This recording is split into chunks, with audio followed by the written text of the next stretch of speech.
Slimane Zeguidour. Bonjour.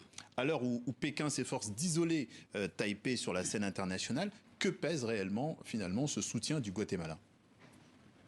Un poids symbolique, parce que pour Taïwan, au point où elle en est, eh bien, il n'y a pas de petit soutien.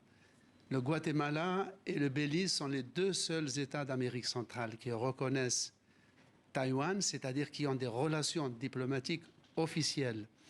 Et ce sont les seuls qui restent, parce que pas plus tard que le mois dernier, en mars, le Honduras avait déjà rompu avec le Taïwan, et en 2018, le Salvador aussi avait rompu. Il n'y a plus donc deux États en Amérique centrale, un État en Amérique du Sud, le Paraguay, et sinon, comme vous le disiez, il n'y a plus que 13 États au monde qui ont des rapports avec Taïwan. Et ce sont de tout petits États, souvent des minuscules États de l'Océanie. Néanmoins, Taïwan a des relations non officielles, mais qui peuvent être très denses sur le plan stratégique ou économique, avec une soixantaine d'États. Taïwan ne fait pas partie de l'ONU dont elle a été exclue en 1971, mais néanmoins, son passeport est accepté pratiquement partout, et il y a même des exemptions de visa avec 124 pays.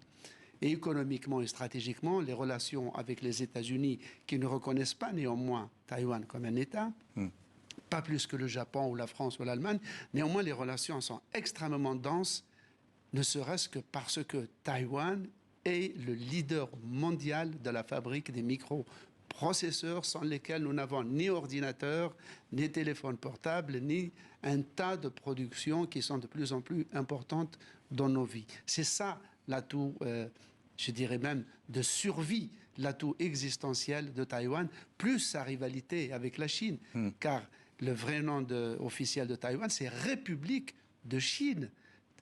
De même que la Chine continentale réclame Taïwan, Taïwan réclame aussi la possession de la Chine continentale.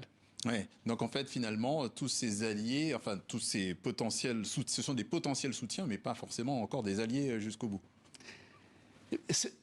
Des pays comme le Guatemala, c'est vraiment, franchement, symbolique, parce que j'ai regardé même les relations économiques entre les deux pays ne dépassent pas 150 millions de dollars. Le Guatemala exporte du café, du sucre et du papier. D'accord. Et on suivra tout ça avec précision, avec beaucoup d'attention. Merci Slimane Zeguidour.